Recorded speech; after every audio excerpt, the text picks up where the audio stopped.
അങ്ങനെ അമേരിക്കൻ പ്രതിനിധികളും ഇറാൻ പ്രതിനിധികളും 1979 ഇറാൻ വിപ്ലവത്തിന് ശേഷം പണ്ടത്തെ ഷാ ഭരണകൂടത്തെ അട്ടിമറിച്ചുകൊണ്ടുള്ള ഇപ്പോഴത്തെ ഖമനേയി ഭരണകൂടം നിലവിൽ വന്നതിന് ശേഷം ആദ്യമായി അമേരിക്കയും ഇറാനും നേരിട്ടിരുന്ന് ഇസ്ലാമാബാദിൽ ചർച്ചകൾ തുടങ്ങി എന്നുള്ളതാണ് ഇക്കഴിഞ്ഞ ദിവസത്തെ ഇന്നലെ വൈകുന്നേരത്തെ ഏറ്റവും വലിയ വാർത്ത എന്ന് പറയുന്നത്.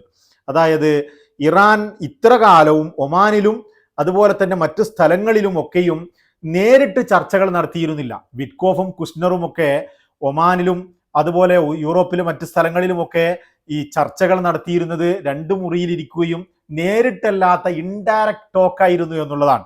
അത് പരാജയം കണ്ടു.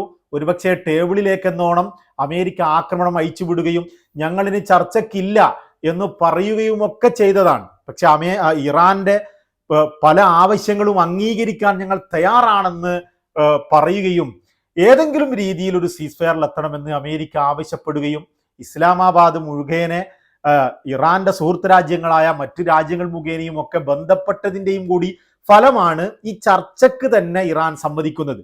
എന്നാൽ ഈ ചർച്ച ഇസ്ലാമാബാദിൽ പാകിസ്ഥാനിൽ ഇത് നേരിട്ട് ചർച്ച ആരംഭിച്ചിരിക്കുന്നു എന്ന് വൈറ്റ് ഹൗസ് സ്ഥിരീകരിക്കുന്നു, ഇറാനി മാധ്യമങ്ങൾ സ്ഥിരീകരിക്കുന്നു, പാകിസ്ഥാനും ഇത് സ്ഥിരീകരിക്കുന്നു. ചർച്ചകൾ ആരംഭിച്ചു എന്ന് മാത്രമല്ല, ഇറാന്റെ ചില വിഷയങ്ങൾ പ്രാരംഭഘട്ടത്തിൽ തന്നെ ഈ ചർച്ച സീസ്ഫയർ നിലവിൽ വന്നത് മുതൽ ഇറാൻ പറയുന്ന വിഷയമാണ് ലെബനാനും ഇതിന്റെ ഭാഗമാണ് എന്നുള്ളത്.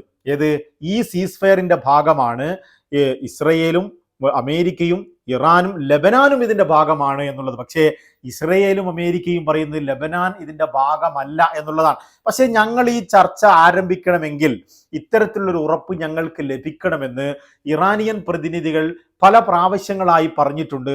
ഇതൊരു കരടാണ് എന്നുള്ളത്.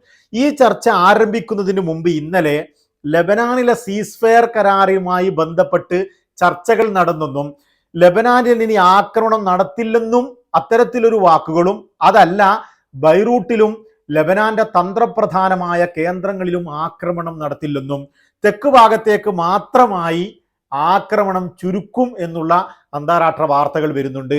ഏതൊക്കെയാണെന്ന് വരും മണിക്കൂറുകളിൽ സ്ഥിരീകരിക്കുന്നേ ഉള്ളൂ. ഞാനിത് സംസാരിക്കുന്ന സമയത്ത് അത്രത്തോളം സ്ഥിരീകരണം ഉണ്ടായിട്ടില്ല എന്ന് വേണം പറയാൻ. ഏതായാലും ഈ കരാറുകളൊക്കെയും നിലവിൽ വരികയാണെങ്കിൽ, ഏതെങ്കിലും രീതിയിൽ ചർച്ചയ്ക്ക് വരും ദിവസങ്ങളിൽ പുരോഗതി ഉണ്ടാവുകയാണെങ്കിൽ ബെന്യാമിൻ നെതന്യാഹു കുടുങ്ങും എന്ന് തന്നെ വേണം പറയാൻ. കാരണം നെതന്യാഹുവിന് എവിടെയെങ്കിലും യുദ്ധം വേണം. യുദ്ധമില്ലാത്ത നെതന്യാഹു അത് വല്ലാത്ത ഒരു ഇന്റർനാഷണൽ ബോറാണ് അദ്ദേഹത്തിന് അനുഭവപ്പെടുക. അദ്ദേഹത്തിന് ആരെങ്കിലുമൊക്കെ ഇങ്ങനെ കൊന്നുകൊണ്ടിരിക്കണം, കൊല്ലുക, വീണ്ടും കൊല്ലുക, എന്നതിന് ശേഷം വീണ്ടും കൊല്ലുക എന്നുള്ള വലിയ ഒരു കൊലപാതക രാഷ്ട്രീയക്കാരനാണ് ഇസ്രയേലി പ്രധാനമന്ത്രി ബെന്യാമിൻ നെതന്യാഹു എന്ന് പറയുന്നത്. അതുകൊണ്ട് ഒരു രീതിയിലും ഒരു കരാറിലെത്തുവാനും അദ്ദേഹം സമ്മതിക്കുമെന്ന് നമ്മൾക്ക് തോന്നുന്നില്ല. എങ്കിലും ഏതെങ്കിലും രീതിയിൽ ഒരു കരാറിൽ എത്താൻ വേണ്ടിയാണ് അമേരിക്ക മുമ്പയച്ച കുഷ്നറെയും അതുപോലെ സ്റ്റീവ് വിറ്റ്കോഫിനെയും പകരം, അല്ലെങ്കിൽ അവർക്ക് മുന്നിൽ നിന്നുകൊണ്ട് വൈസ് പ്രസിഡന്റായ JD വാൻസിനെ തന്നെ ഈ ചർച്ചയ്ക്ക് അയച്ചത് എന്നുള്ളതാണ് മറ്റൊരു വിഷയം. കുഷ്നറിലും സ്റ്റീവ് വിറ്റ്കോഫിലും ഇറാനികൾക്ക് ഇനി വിശ്വാസമില്ല. അതുകൊണ്ട് കൂടിയാണ് ഈ മേഖലയിൽ, മിഡിൽ ഈസ്റ്റ് മേഖലയുമായി നല്ല ബന്ധം വെച്ച് പുലർത്തണമെന്നും അസമാധാനം ആ മേഖലയിൽ പാടില്ലെന്നും അത് അമേരിക്കയുടെ സഖ്യകക്ഷികൾക്ക് അവരുമായുള്ള ബന്ധത്തിന് അമേരിക്കക്ക് വിള്ളൽ സൃഷ്ടിക്കുമെന്നും വിശ്വസിക്കുന്ന JD വാൻസിനെ തന്നെ ഒരുപക്ഷെ ഈ യുദ്ധത്തിന് എതിരായി തുടക്കം മുതലേ എതിരായിരുന്ന JD വാൻസിനെ തന്നെ ഈ ഒരു ചർച്ചയ്ക്ക് മുന്നിലേക്ക് നയിക്കുവാൻ അമേരിക്ക വിട്ടത്. ഇതുകൊണ്ട് തന്നെയാണ് ഈ ഒരു ചർച്ചയ്ക്ക് ഇറാൻ സമ്മതിച്ചത്. ആദ്യമൊക്കെ ചർച്ചയ്ക്ക് ഞങ്ങളില്ല എന്ന് പറഞ്ഞത് കുഷ്നറെയും അതുപോലെ തന്നെ വിറ്റ്കോഫിനെയും ഞങ്ങൾക്ക് വിശ്വാസമില്ല എന്ന് പറഞ്ഞുകൊണ്ടായിരുന്നു എന്നുമൊക്കെയുള്ള അനൗദ്യോഗിക വാർത്തകൾ വരുന്നുണ്ട്. അതുകൊണ്ട് ലെബനാനിൽ ഞങ്ങൾ ആക്രമണങ്ങൾ ചുരുക്കാമെന്ന് സമ്മതിച്ചത് കൊണ്ടാണ് 2 മണിക്കൂർ നീണ്ടുനിന്ന ചർച്ചയ്ക്ക് ഇറാൻ സമ്മതിച്ചത് എന്ന് പറയുന്നു. അതുപോലെ തന്നെ മറ്റൊരു വിഷയം എന്ന് പറയുന്നത്, ഈ അമേരിക്ക ഞങ്ങളുടെ ദശലക്ഷക്കണക്കിന് സ്വത്തുക്കൾ മരവിപ്പിച്ചിട്ടുണ്ടെന്നും അത് വിട്ടു നൽകണമെന്നും എന്നാലേ ഞങ്ങൾ ചർച്ചയ്ക്കിരിക്കൂ എന്നൊക്കെയുള്ള വാദങ്ങൾ ഇറാൻ മുന്നോട്ട് വെച്ചെന്നും അത്തരത്തിൽ അതുമായി ബന്ധപ്പെട്ട് സംസാരമുണ്ടായെന്നും ആ സ്വത്തുവകകൾ ഞങ്ങൾ വിട്ടു നൽകാമെന്ന് അമേരിക്ക സമ്മതിച്ചു എന്നുമുള്ള അനൗദ്യോഗിക വാർത്തകൾ അന്താരാഷ്ട്ര മാധ്യമങ്ങളിൽ വരികയാണ്. എന്നാൽ അന്താരാഷ്ട്ര മാധ്യമങ്ങൾ പോലും ഇത് സ്ഥിരീകരിക്കുന്നില്ല എന്നുള്ളതാണ്. വരും മണിക്കൂറുകളിൽ നമുക്ക് നാളെയും മറ്റന്നാളും ഒക്കെയായി അതിൻ്റെ സ്ഥിരീകരണത്തിലേക്ക് നമുക്ക് വരാം എന്നാണ് നമ്മൾ വിചാരിക്കുന്നത്. അപ്പോൾ ഇറാന് പൂർണ്ണമായും കീഴ്പ്പെട്ടുകൊണ്ട് അല്ലെങ്കിൽ ഇറാന്റെ ആവശ്യങ്ങളെ തുടക്കത്തിലെ പരിഗണിച്ചുകൊണ്ടുള്ള ഒരു ചർച്ചയാണ് 1979 ശേഷം, അതായത് വളരെ വർഷത്തിന് ശേഷം അമേരിക്കയും ഇറാനും നേരിട്ടിരുന്നു കൊണ്ട് പാകിസ്ഥാനിൽ ആരംഭം കുറിച്ചിരിക്കുന്നത്. ഇറാൻ ചെറിയ ഒരു ശക്തിയല്ലെന്ന് അമേരിക്ക തിരിച്ചറിഞ്ഞിരിക്കുന്നു.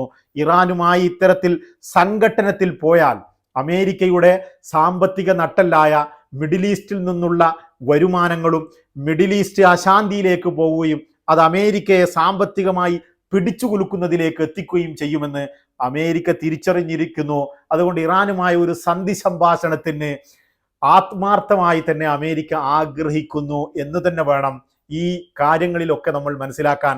പക്ഷേ യുദ്ധങ്ങളില്ലാത്ത ബെന്യാമിൻ നെതന്യാഹു ഒരു രീതിയിലും അദ്ദേഹം ഇതിനനുവദിക്കുകയില്ല എന്ന് തന്നെയാണ് ഇസ്രയേലി മാധ്യമങ്ങളും അതിനെക്കുറിച്ച് കൂടുതൽ അറിയാവുന്ന അനലിസ്റ്റുകളും സംസാരിക്കുന്നത്. ഈ ഒരു അവസരത്തിൽ തന്നെ ഇസ്രയേലിൽ ഇപ്പോൾ ഇലക്ഷൻ വരാൻ പോകുകയാണ്. ഈ ഒരു അവസ്ഥയിൽ ഇലക്ഷൻ നടന്നു കഴിഞ്ഞാൽ ബെന്യാമിൻ നെതന്യാഹു പരാജയപ്പെടുകയും അദ്ദേഹത്തിന്റെ മുൻ പ്രധാനമന്ത്രിയും അതുപോലെ തന്നെ എതിർകക്ഷിയുമായ ബെന്നറ്റ് വിജയിക്കാൻ സാധ്യതയുമുണ്ട് എന്നുള്ളതാണ് അവിടെ നിന്ന് ഇസ്രയേലി മാധ്യമങ്ങൾ പോലും റിപ്പോർട്ട് ചെയ്യുന്ന വിഷയം. അതുകൊണ്ട് അദ്ദേഹത്തിന് ഇറാനിലെ ഈ പരാജയം, ഇറാനിലെ ഈ വെടിനിർത്തൽ പ്രതിപക്ഷ നേതാവ് പോലും പറഞ്ഞത് ഇസ്രയേലിന്റെ ചരിത്രത്തിലെ തന്നെ ഏറ്റവും വലിയ നയതന്ത്ര പരാജയമായിരുന്നു എന്നുള്ളതാണ്. നമുക്കറിയാം അമേരിക്കൻ കോൺഗ്രസിനെയും അമേരിക്കൻ പ്രസിഡന്റിനെയും ഒക്കെ നിയന്ത്രിക്കുന്നത് ബെന്യാമിൻ നെതന്യാഹു ആണെന്നും ഇസ്രയേലാണെന്നും പരസ്യമല്ലാത്ത രഹസ്യമാണ്. അപ്പൊ അത്തരത്തിൽ ഇസ്രയേലിന്റെ നേതൃത്വത്തിൽ ഇറാനിയൻ ഈ യുദ്ധം തുടങ്ങിയത് മുതൽ ഇറാൻ നേതാക്കൾ പോലും പറഞ്ഞിട്ടുള്ളതാണ്, എപ്പോഴും അമേരിക്ക ഫസ്റ്റ് എന്നാണ് പറയുകയെങ്കിൽ ഇപ്പോൾ അത് ഇസ്രയേൽ ഫസ്റ്റ് എന്നതിലേക്ക് എത്തിയിരിക്കുന്നു. ട്രംപ് അധികാരത്തിൽ വരുന്നത് ഒരുപക്ഷെ മേക്ക് അമേരിക്ക ഗ്രേറ്റ് അഗെയിൻ എന്ന് പറഞ്ഞുകൊണ്ടാണെങ്കിൽ ഇറാനിലെ ആക്രമണങ്ങളും ഇറാനിലെ ചർച്ചകൾ അലസിപ്പിച്ചതും വിവിധ തവണകളായി ചർച്ചകളെ അലസിപ്പിച്ചതും മറ്റുമൊക്കെയും ഇസ്രയേലായിരുന്നു. ഒരു ചർച്ച ചെയ്തുകൊണ്ട് ഒരു കരാറിലെത്താൻ അമേരിക്കയെ ഇസ്രയേൽ അനുവദിക്കുന്നില്ല എന്നുള്ളതാണ്.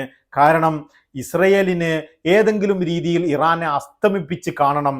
ഇത്തരത്തിൽ അമേരിക്കയുമായി ഒരു ചർച്ചയിലെത്തി ഇറാന്റെ മേലുള്ള ഉപരോധങ്ങളൊക്കെ നീക്കം ചെയ്ത് കഴിഞ്ഞാൽ ഇറാൻ കൂടുതൽ വളരുകയും ഇറാൻ കൂടുതൽ മിസൈൽ സംവിധാനങ്ങൾ വികസിപ്പിക്കുകയും ഒരുപക്ഷെ സാമ്പത്തികമായി വളരെ വലിയ ശക്തിയായി, കാരണം നമുക്കറിയാം ഇറാനിൽ ഒരുപാട് പെട്രോളുമുണ്ട്, ഇറാനിൽ ക്രൂഡ് ഓയിൽ ഉൽപാദനം വളരെ കൂടുതലാണ്, ലോകത്ത് തന്നെ ഏറ്റവും കൂടുതൽ എണ്ണ ഉൽപ്പാദിപ്പിക്കപ്പെടുന്ന കടലിന്റെ ഒരു ഭാഗം ഇറാന്റെ ഭാഗത്താണ്.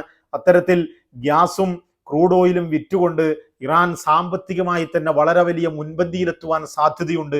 അത് ഇസ്രയേലിന് ഒട്ടും ഇഷ്ടമില്ല, ഇസ്രയേലിന് താല്പര്യമില്ലാത്ത ഈ ഒരു വിഷയം നടക്കാൻ പാടില്ല എന്നുള്ളത് കൊണ്ട് ഒരു രീതിയിലും അമേരിക്കയുമായി ഒരു ചർച്ച ചെയ്ത് ഒരു കരാറിലെത്താൻ ഇസ്രയേൽ അനുവദിക്കുകയില്ല.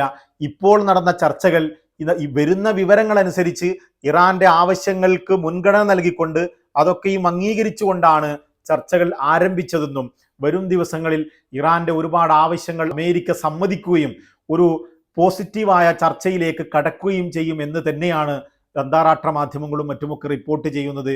പക്ഷേ ഇസ്രയേലിന്റെ ഈ കരട് ഒരു വലിയ വിഷയം തന്നെയാണ്. അതിൻ്റെ ഇടക്ക് ഹോർമുസ് കടലിടുക്ക് വഴി അമേരിക്കൻ കപ്പലുകൾ കടന്നതായും അവിടെയുള്ള മൈനുകൾ നീക്കം ചെയ്യുവാൻ വേണ്ടി അമേരിക്ക പ്രവർത്തിച്ചു കൊണ്ടിരിക്കുന്നതായും ട്രംപ് അവകാശപ്പെട്ടു. പക്ഷേ ഇറാൻ പറയുന്നത് ഒരൊറ്റ അമേരിക്കൻ കപ്പൽ പോലും അതുവഴി കടന്നുപോയിട്ടില്ലെന്നും അത് ഞങ്ങൾ കടത്തി വിട്ടിട്ടില്ലെന്നും അവകാശവാദവുമായി ഇറാനിയൻ മാധ്യമങ്ങളും രംഗപ്രവേശനം നടത്തുകയാണ്. ഇത്തരത്തിൽ വരും ദിവസങ്ങളിൽ ഇറാനും അമേരിക്കയും തമ്മിലുള്ള ചർച്ച എത്തരത്തിൽ മുന്നോട്ട് പോകുമെന്നും അതിന് ഇസ്രയേൽ ഏതൊക്കെ രീതിയിൽ തടസ്സം നിൽക്കുമെന്നുമുള്ളത് നമുക്ക് നോക്കി തന്നെ കാണാം. തൽക്കാലം വിട, നമുക്ക് വീണ്ടും കാണാം.